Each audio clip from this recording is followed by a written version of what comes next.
amenazas de la inteligencia analítica, Data Analytic, como determinante de la innovación, mitos y realidades. Diego Ballarino de Equifax nos hablará acerca del intercambio de ideas sobre innovación, Big Data, Data Analytic y Machine Learning.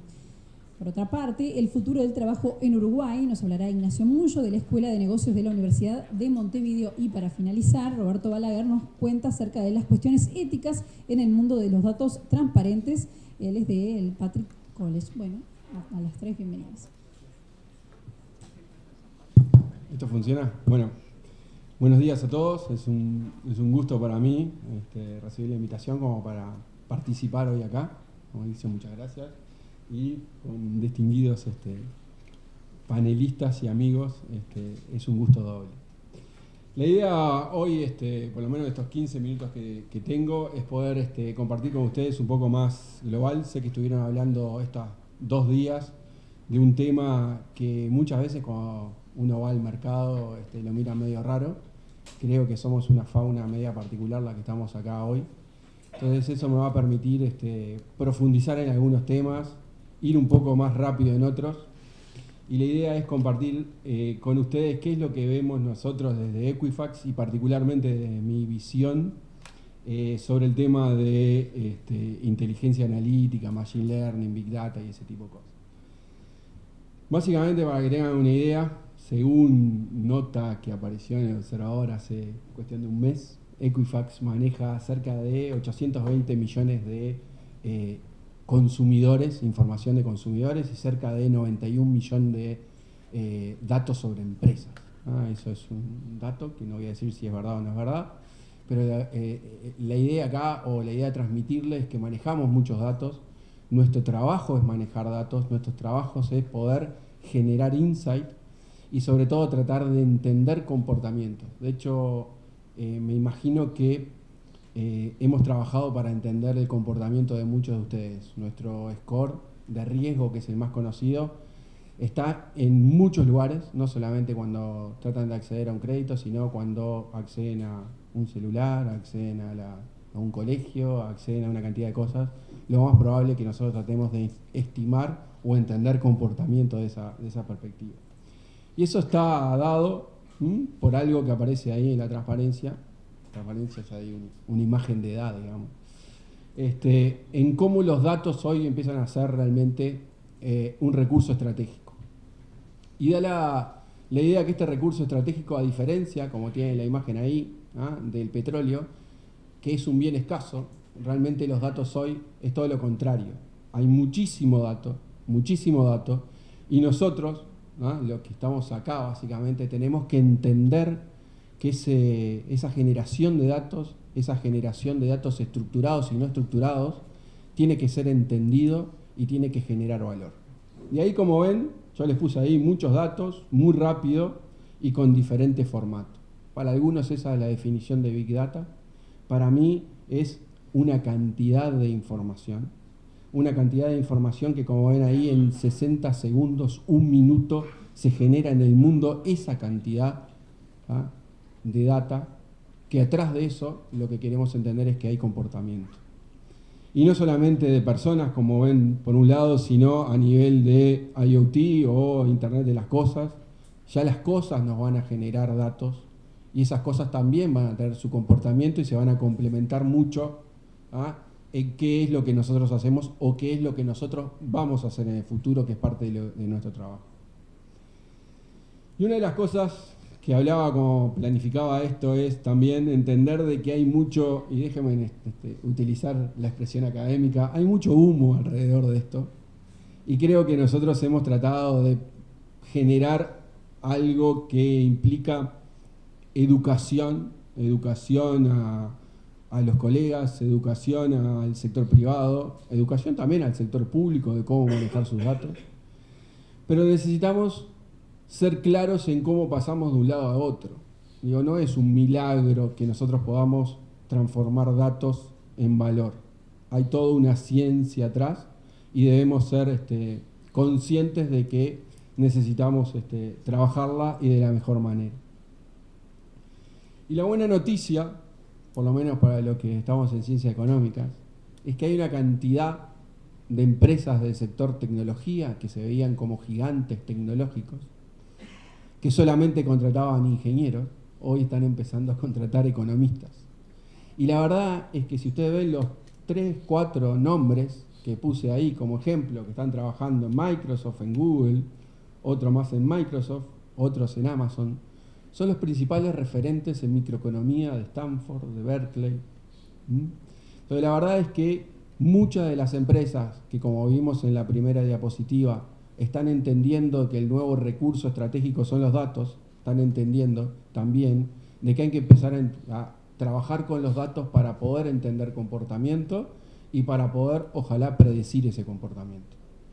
Entonces, tanto Google como Uber como Tesla está sacando gente, y miro acá a Nacho, que está en la academia, está sacando gente de la academia y los está poniendo en el sector privado para poder explicar ese comportamiento. ¿Por qué?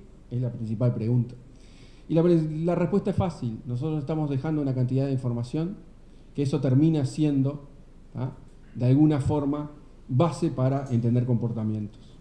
Y realmente ahí yo escribí hace un tiempo, ya casi 2 años, un artículo para Forbes donde veía que la data y los algoritmos son básicamente etnógrafos para nosotros. Nos permiten entender comportamiento, permiten ayudar a los sociólogos, psicólogos y antropólogos a poder entender el comportamiento y la tendencia de la gente. Y hacia ahí vamos. Y hacia ahí es parte de nuestra responsabilidad como profesionales del manejo de los datos. No es solamente armar un algoritmo de Machine Learning, y ahí tienen un claro ejemplo. Esto es relativamente fácil.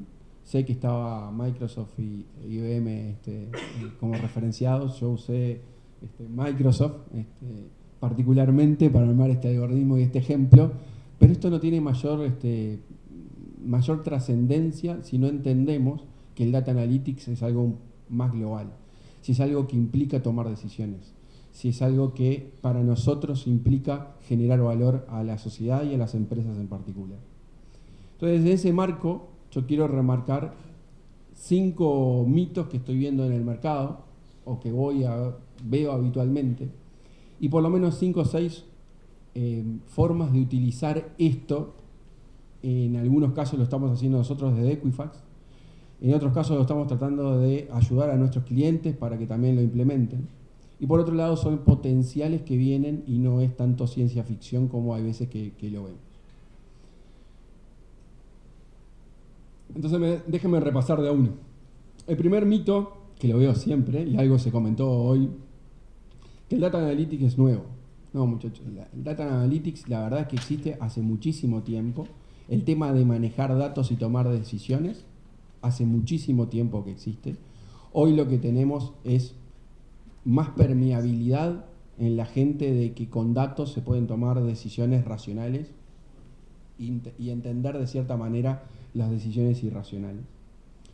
El segundo, que es tecnología, no, es un proceso necesario para la toma de decisiones. De vuelta, el foco no es cómo manejo los datos y qué hago con los datos y si el dato tiene un comportamiento de tal manera o de otra. Lo que interesa es qué decisiones estoy tomando con esos datos. El tercero es el Data Analytics, es solo Machine Learning o Big Data, ¿no? Y la verdad, estas dos son tecnologías que hoy tienen un costo marginal muy bajo y que nos permite a cualquier neófito como nosotros poder utilizar estas herramientas, pero la verdad es que no es solamente eso. Habitualmente uno se confunde de hablar de Data Analytics y automáticamente surge Machine Learning, Big Data, etcétera, algoritmos, y esto existe desde hace muchísimo, décadas de 50, ¿no? Lo que sí hoy pasa es que la tecnología tiene un costo que va bajando y eso permite que hoy cualquier persona o cualquier empresa pueda utilizar.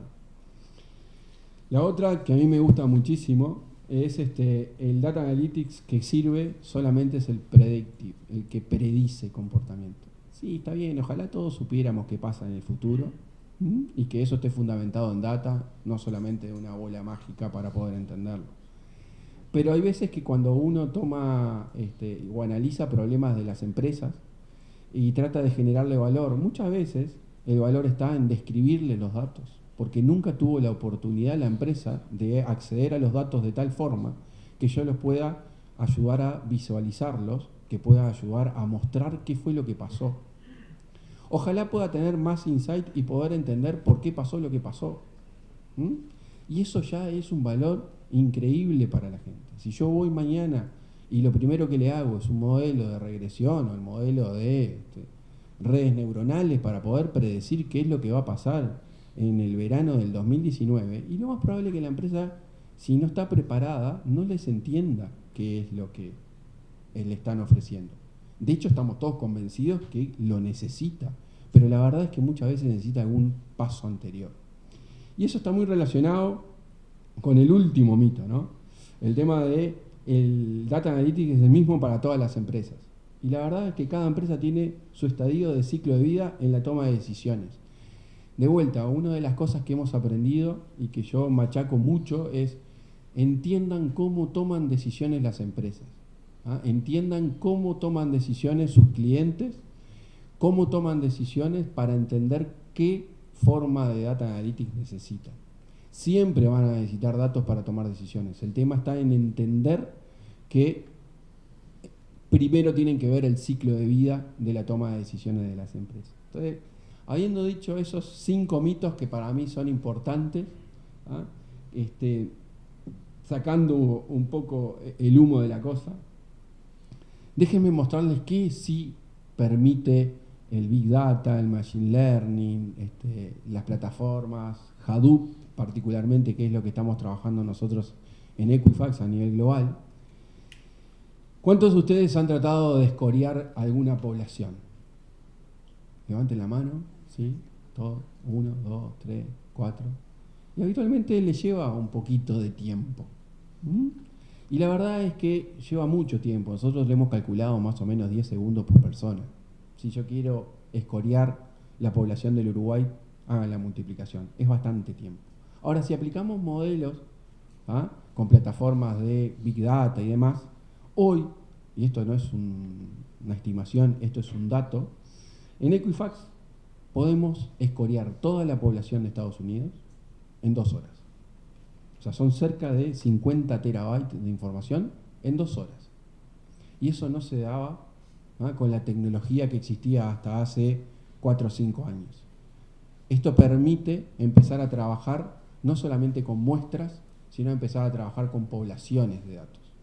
Ya no tengo que estimar algo que puedo describir. ¿Por qué? Porque la tecnología hoy me lo permite. Entonces, el primer punto es eso, o sea, tenemos mayor productividad en el procesamiento de datos. El segundo, y pido disculpas por ser autorreferenciado, pero el que le analizamos su estado de ánimo, sus sentimientos es mi hijo en ese caso. Y acá básicamente el punto es que podemos entender el sentimiento de las personas solamente por sus gestos. Imagínense poder atender, poderle asignarle un crédito, poderle darle un servicio, si podemos entender qué sienten o tener la probabilidad de entender el sentimiento de las personas solamente viéndole la cara. Hay toda una literatura, Nacho se las podrá explicar más en detalle que yo, de cómo las decisiones en función de los sentimientos cambian. Bueno, imagínense que tengamos una política de servicio en función del sentimiento de las personas. Y estos son herramientas que miden un score, como ven, donde dice que la felicidad es del 90%, y esta es la cara de mi hijo cuando fuimos a pasear en vacaciones. Ya está, se pagó el pasaje. Si la agencia de viaje me hubiera dicho que iba a tener un 99% de felicidad mi hijo, no tenía ni que cuestionarme lo que me iba a gastar. ¿Me entienden el punto? El segundo punto es poder entender quién quiere y saber quién puede en tiempo real. Algo que aprendí de mi profesor de marketing era que la segmentación eran los hombres mayores de 40 que vivían en la zona, el nivel socioeconómico. Es buenísimo.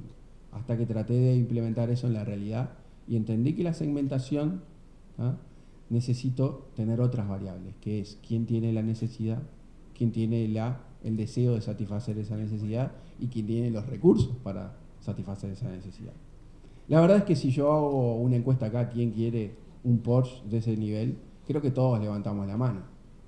La verdad es quién tiene el deseo de poder satisfacer esa necesidad. Creo que también.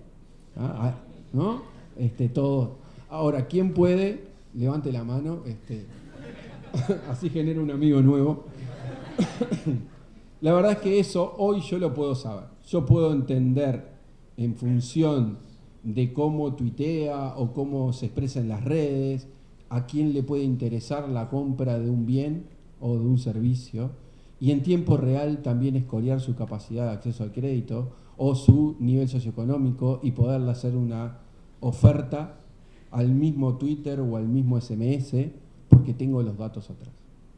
No le estoy inventando, esto no es ciencia ficción, esto lo hicimos en Atlanta hace un mes, en donde por Twitter pudimos ofrecer pase a levantar el auto con el cual del cual usted está hablando a la automotora X porque ya tiene aprobado el crédito para poder hacerlo. Y no sale millones de dólares. Esto lo pueden hacer de vuelta, no soy yo el más entendido, pero son costos marginales que hoy, lo comentaba en la primera charla del día, están a costos de open source, básicamente. El segundo, que es el que más me afecta, es que cuando uno le pregunta al que está al lado en el avión cuánto pagó, habitualmente pagó un precio diferente del que pagó uno. Y esa segmentación casi perfecta, que es algo, ¿no?, utópico para los que tratamos de cobrar en función de la disposición a pagar de la gente, se ve en este tipo de cosas porque yo puedo definir precios dinámicos en función del cambio que tiene la disposición a pagar de las personas. Y eso es totalmente variable. Por lo tanto, yo, con algún tipo de algoritmo de Machine Learning, que lo pueden aprender en el instituto acá, la verdad es que puedo segmentar uno a uno y puedo cobrar precios en función de la disposición a pagar individual, o por lo menos muy próximo a eso. Y el ejemplo de los pasajes de avión habitualmente es claro. Un penúltimo ejemplo, que para mí es bastante ilustrativo, no sé si conocen la experiencia de Target, algunos sí, otros no. Target, en función del patrón de comportamiento de las compras, pudo identificar que una joven estaba embarazada antes que su propia familia lo supiera. Es bastante anecdótico y déjenme tomarme un minuto para explicarlo. Mientras que suceden todos esos Twitter, todos esos YouTube que vimos en los primeros 60 segundos. La verdad es que en este caso le llegó una carta de felicitaciones a la casa de la chica, adolescente ella, y la verdad es que la abrió el padre. Y el padre le hizo un juicio a Target y le dijo, no, mi hija no está embarazada, está equivocado. Y Target le dijo, no, mirá, por los patrones de compra, habitualmente los que compran, y eso estamos hablando de algoritmos de relacionamiento, los que compran lo que compró tu hija, tiene una probabilidad alta de estar embarazada. A los 9 meses, obviamente, tuvo que sacar el juicio, la denuncia, porque la chica estaba realmente embarazada. Entonces, ¿qué implica eso?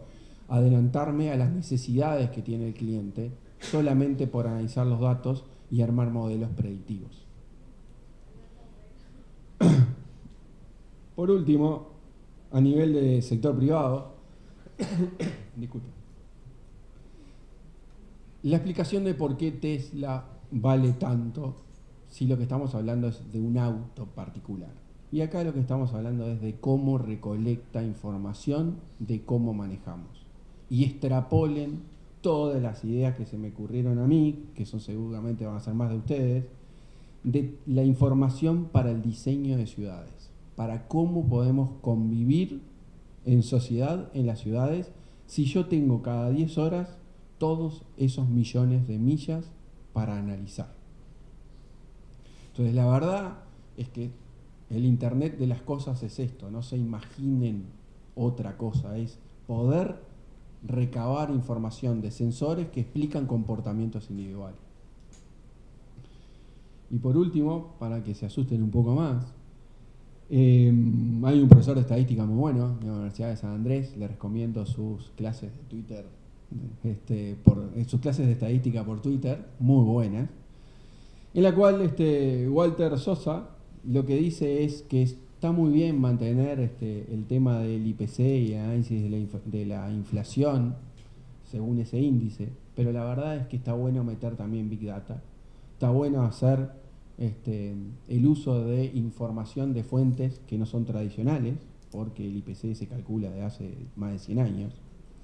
Algo parecido escribía también hace un tiempo, ¿por qué vamos a estimar un IPC o estimar la inflación a través de un índice que no es tan representativo? Si se puede de cierta manera usar fuentes alternativas de información. Entonces, realmente no solamente del sector privado, donde tenemos que pensar cómo nos generamos convivencia en las sociedades en función de esta data. Y por último, en el sector público también es importante entender que el manejo de los datos es fundamental y el tema de Big Data y fuentes alternativas es crítico. Y por último, y esta sí es la última diapositiva, el secreto de todo esto. Y creo, y ojalá se vayan de mi charla con esto, que es tratar de pasar de datos a insight y de insight al valor. Creo que todos de acá tendríamos que salir pensando de que lo que generamos es valor.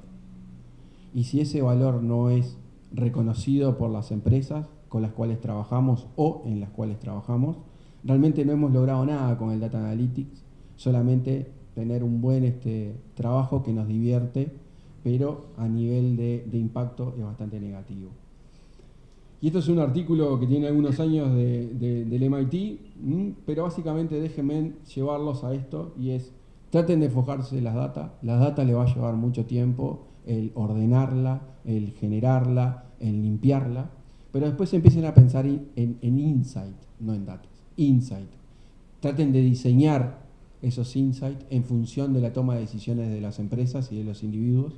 Traten de desarrollar, y ahí están todos los analíticos que conocen de la estadística clásica y más del machine learning y toda la tendencia actual. Y por último, traten de hacer delivery de esa información o esos datos de la mejor manera. Hoy Silvia de ANDA mostraba cómo a través de la visualización, o sea, cómo el delivery de esos insights a través de la visualización, a través de Tableau en ese caso, eran fundamentales. Así que la verdad es que quería compartir esto con ustedes. Como dice ahí, muchas gracias siempre y cuando la condicional sea mayor del 75% de aprobación. Porque para mí es importante que también empecemos a pensar de que no solamente tenemos que pensar en Analytics, sino tenemos que empezar a hablar otros idiomas, en este caso R, Python y ese tipo de cosas. Así que bueno, muchas gracias y estoy abierto a las preguntas cuando termine.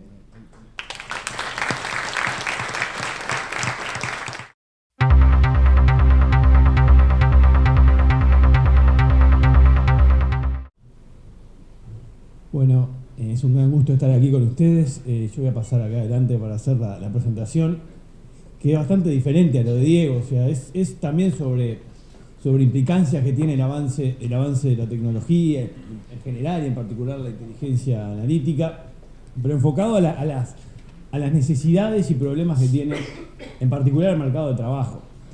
Esta es una línea de investigación que iniciamos ya hace más de 2 años en el IEM, en la Universidad de Montevideo, inspirada fundamentalmente en el hecho de que todo el mundo mira permanentemente estos videos de otros países donde el avance tecnológico sustituye a las personas, el robot que se mueve y atiende al cliente. Y la pregunta que nos hacíamos nosotros, ¿y por casa cómo andamos? O sea, ¿cuánto esto ya está llegando en Uruguay cuando sabemos que todavía tenemos guarda de ómnibus, que tenemos una barrera natural a incorporar estos cambios tecnológicos? Y ahí nos metimos en el tema y empezamos a ver, bueno, cuál es el futuro del trabajo en el Uruguay, ¿no? O sea, y después un paso más, o sea, ¿qué se puede hacer ante este fenómeno? Entonces, la presentación de hoy, esta breve presentación, va a tener 2 objetivos. Primero, mostrar la forma de, por lo menos a nuestro punto de vista, de entender cuáles son los desafíos que tiene el mercado de trabajo ante esta realidad. Y segundo, qué puede hacer el país para enfrentar esta situación. Primero, el número que nosotros presentamos ya hace casi 2 años, que después fue una línea de trabajo que la siguió también la Oficina de Planeamiento y Presupuesto, el Banco Mundial, el BID. Lo cierto que nosotros realmente fue el primer número que se presentó sobre cuántos puestos en Uruguay tienden hoy a desaparecer por la esencia misma de la tarea. O sea, ¿qué quiere decir esto? Que en una cuestión de no más de 15 años va a ser posible que más de la mitad de los puestos hoy ocupados por personas en el Uruguay tengan que si no cambian, naturalmente van a tender a desaparecer. Así como están concebidos, fácilmente lo va a poder hacer automáticamente una máquina. Y la verdad, este número llamó mucho la atención, porque para mí más importante que el número es entender cómo se entiende este número, por qué hay 50 y tantos trabajos hoy en el Uruguay, y esto bastante generalizado a nivel global, esto es una preocupación mundial, de por qué tienden a desaparecer, o sea, qué pasa con los trabajos que el desarrollo tecnológico permite sustituirlos. Bueno, y ahí es donde aparece este concepto que fue presentado en el 2013 por la Universidad de Oxford, que para mí es muy útil para entender el tema, es entender cuáles son los cuellos de botella, lo que limita el avance de la tecnología en los puestos de trabajo. O sea, cuáles son los cuellos de botella, la automatización de las posiciones. Ahí hay tres grandes áreas que para mí es importante entender y que va a tener consecuencias en el diseño de políticas públicas. Primero, la percepción y la manipulación. O sea, aquellos trabajos que tienen mucho componente artesanal, fino, o sea, manipulación sumamente fina, ya sea destreza o adaptación, todavía son muy caros de sustituir por robots o por automatización. Cada vez tiende más a lograrse, pero el trabajo fino que hace un cirujano, un artesano, un relojero suizo todavía está muy lejos de poder llegar a ese nivel de precisión. Entonces, esto es una primera barrera. Otra segunda barrera y muy importante es la capacidad creativa. Todos aquellos trabajos, por ejemplo, del arte, donde existe esta habilidad para producir sensaciones o la originalidad, no solo de crear algo físico, sino de resolver un problema de una forma nueva. Bueno, eso también todavía le cuesta, está avanzando mucho, ¿no? Ustedes saben, el año pasado, un capítulo nuevo de la serie Friends fue hecho por máquinas, o sea, sin ninguna persona que lo diseñara, simplemente incorporando todo el conocimiento, toda la información en todas las temporadas previas, se metieron a máquina, se apretó un botón y salió un capítulo nuevo con el patrón de comportamiento de los personajes, con la información contenida en lo que hicieron los personajes durante todas las temporadas previas. La crítica que dijo que era malo el capítulo, o sea, estaban mejor nosotros. Pero la realidad es que ya hay una máquina que está haciendo capítulos originales de series de televisión. Por lo tanto, la capacidad creativa también está en jaque. Pero todavía no llega al nivel del milagro de la creación humana, que es lo que todavía queda por ahora a salvo. Pero lo más importante de todo para mí, el cuello de barrera más grande que existe, es lo que se conoce como inteligencia social o empatía, me gusta pensar a mí, que es la capacidad que tiene una persona de ponerse en el lugar de otro, de ponerse contento o feliz porque a otro le va bien o le va mal, la capacidad de negociar, la capacidad de tener percepciones, la capacidad de persuadir, tan importante es. Bueno, esto es una componente relevante de muchos puestos de trabajo. La realidad es que existe hoy información mundial para clasificar cada posición laboral de acuerdo a sus componentes. O sea, sabemos que para determinada posición laboral hay de estos tres ingredientes, ¿cuánto se necesita? Mucho de manipulación y percepción manual, algo de inteligencia o no social, cuánto de capacidad creativa, podemos saberlo. Hay bases de datos en Estados Unidos que permiten esto ver para cada posición. Y esto fue exactamente lo que hicimos nosotros para Uruguay. Agarramos los componentes de cada una de las posiciones ocupadas por uruguayos hoy, en este momento, en el mercado de trabajo, cuánto tenían de estos tres ingredientes fundamentales. Y bueno, los que tienen poco capacidad creativa, poca inteligencia social y poca manipulación artesanal fina, están complicados, esa es la realidad. Los que tienen mucho de estos, están mejor. Y no pesan todo lo mismo, diría yo, los que tienen más de estos es hacia donde se valora cada vez más el trabajo de las personas. Los que tienen mucho componente de empatía y de capacidad de persuadir, negociar o tener percepciones. Entonces, dado esto, ¿qué hicimos nosotros? Bueno, ¿cómo se reparte esto? Es lo mismo para hombres, para mujeres, en el Montevideo, en el interior, es lo mismo para todos los sectores de comercio, industria. Bueno, no es tan así, no es tan parecido. Por ejemplo, si uno agarra a las mujeres que trabajan hoy en el Uruguay y los hombres, lo que dan hoy los números es que las mujeres hoy están trabajando en posiciones más seguras ante el avance tecnológico. No es que haya un tema de género acá, simplemente que si uno ve las características que tienen los cargos que hoy están ocupados por mujeres, tienen más de estos 3 componentes que les decía. Tienen más de empatía, más de creatividad, más de capacidad artesanal. Acá está el promedio del país, el 54, los hombres están peor, las mujeres están mejor. En parte, repito, porque esto es un hecho, no es una explicación. O sea, cuando uno ve dónde están las mujeres, te da esto. Después, si hay una autoselección de las mujeres hacia el tipo de tarea, o si hay algo natural, inherente a la mujer, habría que estudiarlo, no sé, pero la realidad es que hay una diferencia importante hoy en los cargos que ocupan las mujeres con respecto a los que ocupan los hombres. Después, es muy importante el grado educativo. Si uno se fija, las personas que terminaron primaria, que están hoy ocupadas en el Uruguay, qué tipo de cargos tienen, y lo que se ve que el número es más alto, o sea, sube a 59 en lugar de 54 el riesgo de extinción de esas posiciones en un horizonte no tan lejano. Ahora, a medida que uno va aumentando el grado de educación, se va reduciendo el riesgo de extinción. Los que tienen secundaria se reduce a 49, los que tienen nivel terciario no universitario a 44, los que tienen universidad a 27, los que tienen posgrado a 18% el riesgo que se entienda bien, las tareas que hoy están ocupadas en Uruguay por personas que tienen educación de posgrado tienen un 18% de probabilidad de desaparecer en los próximos años. Pero claro, o sea, son muy pocas esas personas en el Uruguay. Al ponderar por la cantidad de personas que están acá, pondera mucho más lo que tienen primaria completo en Uruguay, que son más de 60-75%, dependiendo de los lugares. Entonces, seamos conscientes de que hay una relación directa entre la educación, el grado de educación, y la probabilidad de que el trabajo tienda a desaparecer. Después, por los distintos tipos de sectores productivos, es mucho más grave la situación, por ejemplo, de los trabajadores que están hoy en el sector primario. Bueno, esto ya es una realidad, todo lo que ya ha pasado en términos del sector y el avance de la tecnología y cómo el trabajo del peón rural va siendo cada vez sustituido por máquinas. Pero en la industria también la situación es muy compleja, en el comercio también, en donde está más bajo el indicador es en servicios, pero cuidado, porque en servicios es donde más rápido se está avanzando. Acá ya se avanzó, acá esto ya es herencia de mucho tiempo atrás, donde se viene automatizando la tarea en la industria, en el sector primario. Donde va llegando ahora y cada vez más rápido a una velocidad exponencial es en servicios. Por lo tanto, lo que va a tender es que esto se acerque mucho más rápido a los otros en la medida que se empiece a incorporar en el Uruguay los avances en materia de tecnología en los servicios. Si uno hace por departamento, lo puede ver para hacer un mapa en el país y pintar de zonas de alto riesgo y bajo riesgo. Como era natural esperar, Montevideo está un poco mejor, pero no mucho mejor. Tiene 50.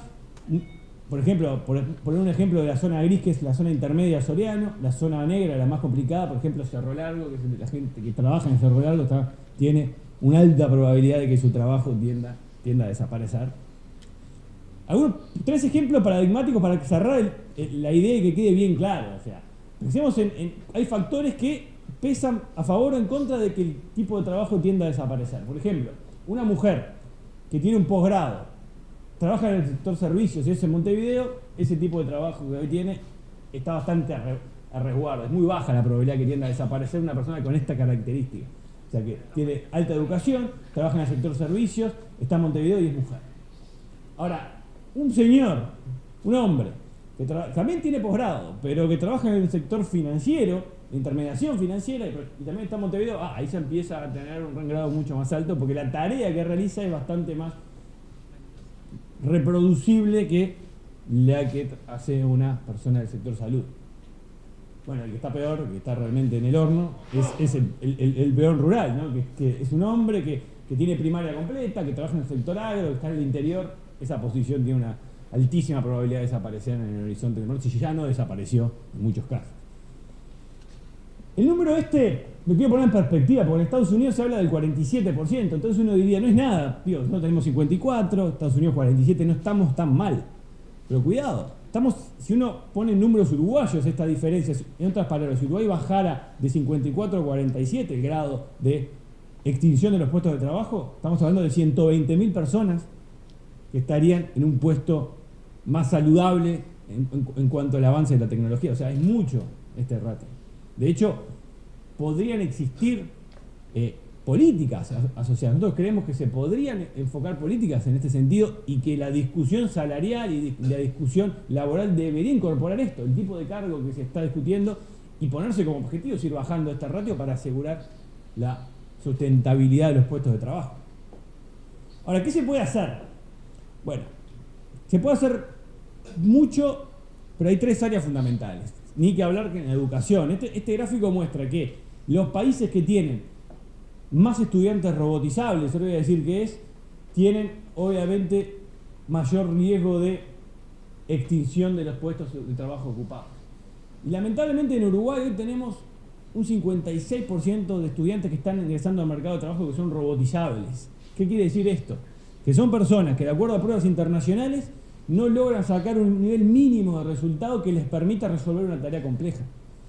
O sea, pueden simplemente resolver una serie ordenada de instrucciones en la medida que haya un hueco, que haya que tomar una decisión, que haya que hacer algo que no está preestablecido, ya lo hacen mal.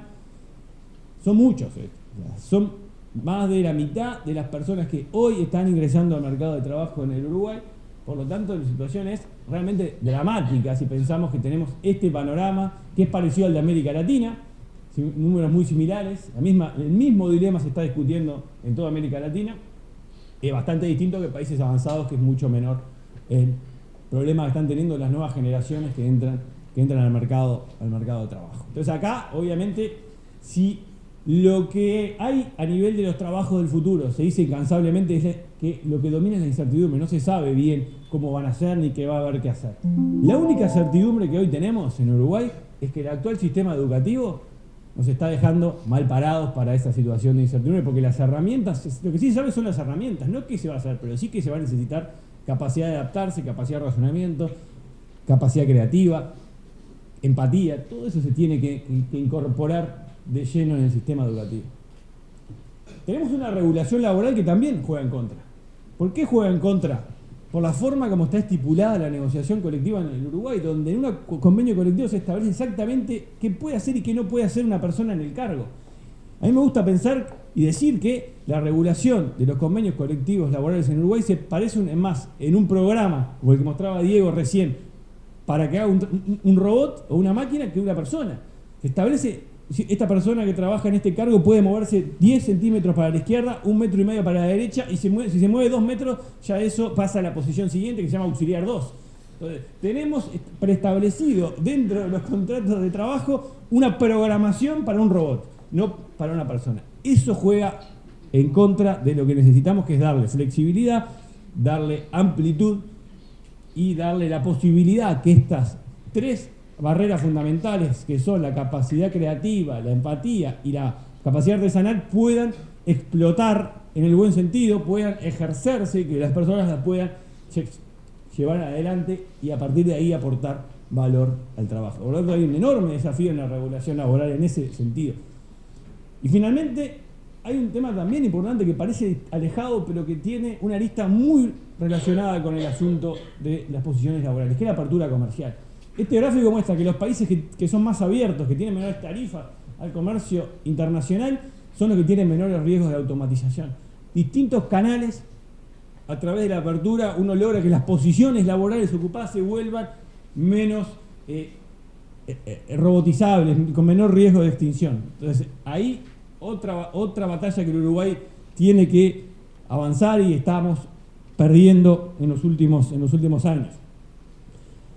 Cierro con un comentario, o sea, acá está en la discusión, está en el tapete el Mercosur, está en el tapete. Tenemos permanentemente novedades. Tuvimos la posibilidad de avanzar con un TLC, con Tratado de Libre Comercio con China, pero por el Mercosur se ha trancado.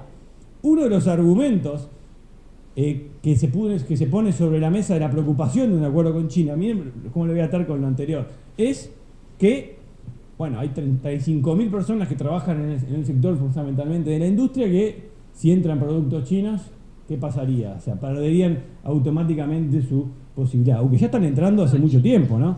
Pero si entraran sin pagar impuestos, si entraran libremente, sería una aplanadora de productos chinos que entrarían en la industria del plástico, a la industria de la vestimenta, el calzado, químicos, a la industria del metal.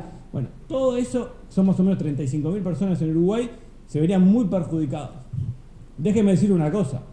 Bueno, si queremos proteger eso, la verdad, o si queremos atender a esa población, va a haber que atenderla con o sin acuerdos comerciales, porque son posiciones todas que tienen alrededor de un 90% de probabilidad de desaparecer sin ningún cambio en la apertura comercial. Por lo tanto, estamos protegiéndonos de algo que va a llegar igual. Con esto no nos protegemos y estamos perdiendo, sí, las ventajas de tener una economía más abierta. Así que ahí hay que tener mucho cuidado porque esto, o sea, hay que medir bien los costos y los beneficios de la decisión. Estamos sobreestimando tremendamente un costo de protección que no es posible ya con el avance tecnológico proteger más. En definitiva, simplemente este es un panorama global, no tengo más tiempo, ya estoy pasado, pero quería mostrarles cuál es la realidad del mercado de trabajo, qué hay que mirar desde mi punto de vista y cómo eso se traduce en políticas públicas naturales que tienen que estar enfocadas hacia esas necesidades que hoy impone la realidad tecnológica sobre el mercado de trabajo. Muchas gracias.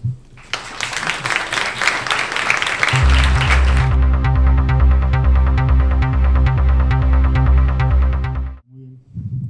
Bueno, gracias nuevamente al Instituto CP por la invitación a participar de estas jornadas.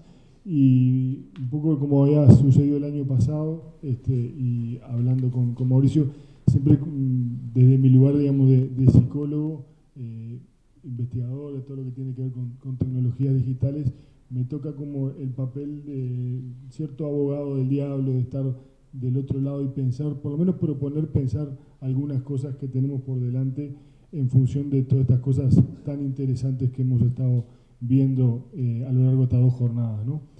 Ayer Mauricio decía que, hacía la pregunta, bueno, ¿cuál era la profesión que faltaba, ¿no? Y él dijo IT, y yo después afuera le dije, no, en realidad lo que te falta es un psicólogo, ¿no?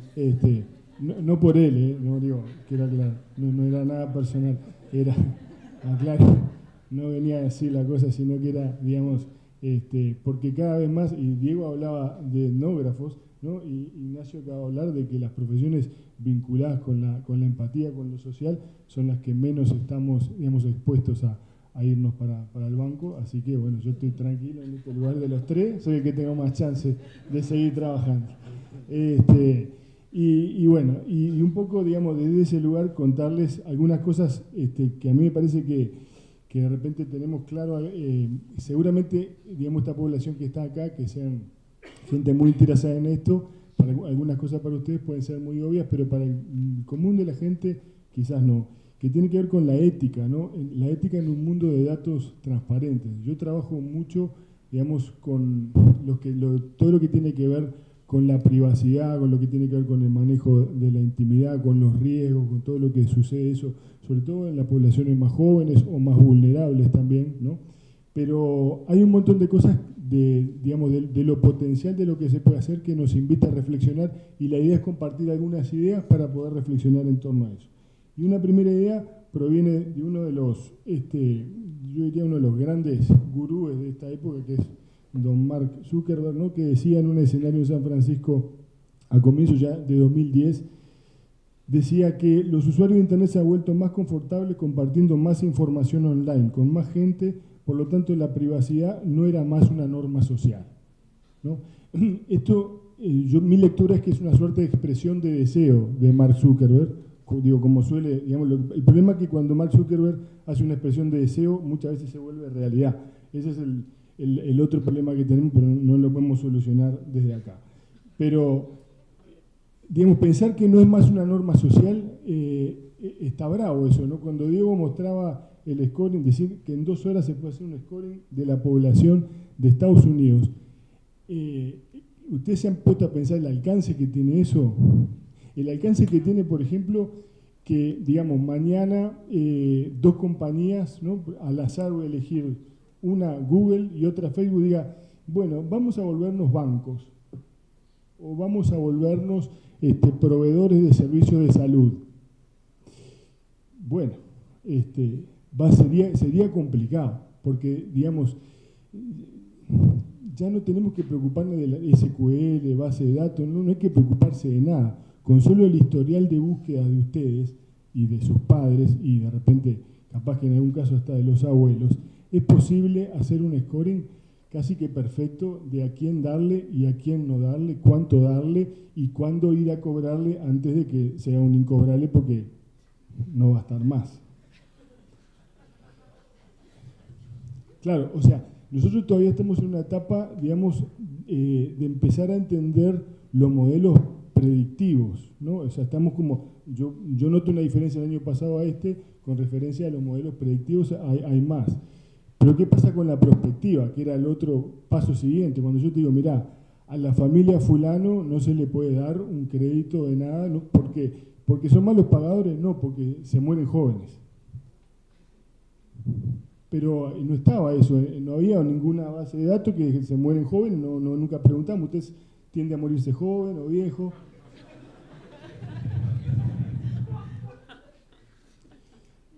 Es delicado, me parece, no sé. Dice otro autor, las personas controlan su privacidad permitiendo o denegando accesos a variables cantidades de información a gente específica y de maneras específicas, y que la clave para entender esta concepción de privacidad es observar el alcance en el que un individuo tiene la habilidad de decidir si otro necesita o no acceder a algo y que así sea. ¿Qué opinan de esta definición de privacidad?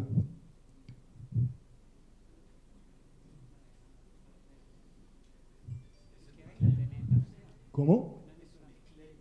¿Es un disclaimer?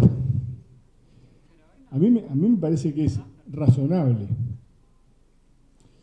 Como muchos modelos, digamos, de cómo, por ejemplo, nada personal con mi compañero de mesa, como muchos modelos de la economía que tienen tantas premisas que no se cumplen, ¿no? Que, digamos, que termina sucediendo justamente aquello que, bueno, como se dieron tantas cosas, termina cumpliéndose por una cuestión aleatoria. Pensar que hoy tenemos la posibilidad de decidir si manejamos o no es casi ingenuo, ¿no? Si estamos hablando de que hay reconocimiento facial de emociones.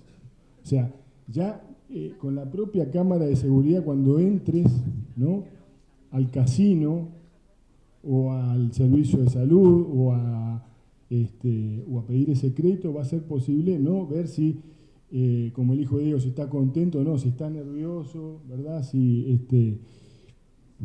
está desesperado, ¿no? Si está el prestamista atrás, que también lo reconoce, digamos, el reconocimiento facial, que en el único lugar donde no está es en el estadio, ya es un chiste del año pasado. Entonces,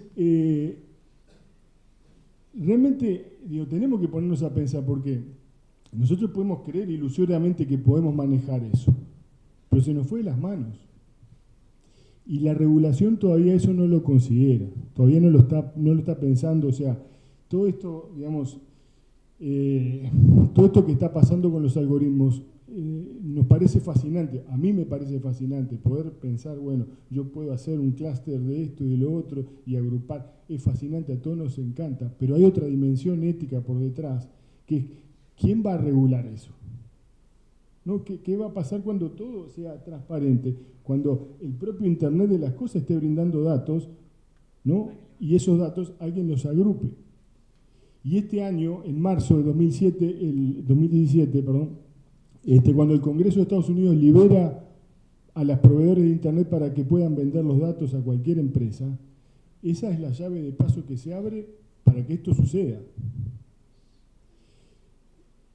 Entonces, ¿cómo vamos a regular eso? Las normativas que tenemos para regular todavía siguen pensando en términos de que no me accedan a mis bases de datos, ¿no? Las normativas vigentes, las tengo acá, hemos en varias ocasiones he participado de instancias de estas, y las normativas tienen que ver con el no acceso, digamos, a las bases de datos nuestras que sean, o que lo público, digamos, sea desplegable dentro de ciertos márgenes, y no que sea abierto a cualquiera, pero nada se dice todavía, ¿no?, de las posibilidades de agrupamiento de esos perfiles para tomar decisiones como las que yo mencionaba al comienzo, que son las decisiones más importantes que pueden tomar sobre nosotros. Entonces, a mí me parece, primero que nada, que esto, digo, de algún modo tiene que empezar a ser tema de agenda, porque es gravísimo. Es gravísimo. De vuelta, si mañana Google dice, así como un día Amazon dijo, bueno, ¿qué voy a hacer? Voy a vender libros o voy a hacer un retailer, bueno, y decidió ser un retailer y le fue bastante bien. Capaz que Google decide lo mismo en ser un banco. Facebook está deseoso de ser el modo de pago. O sea, lo que más quiere hoy Zuckerberg no es que tengas más amigos, es que le pagues a más amigos y le cobres a más amigos y tengas más lugares amigos donde pagar y usar la identidad de Facebook. O sea que estamos a un tris de que eso suceda. No es ciencia ficción, ¿no?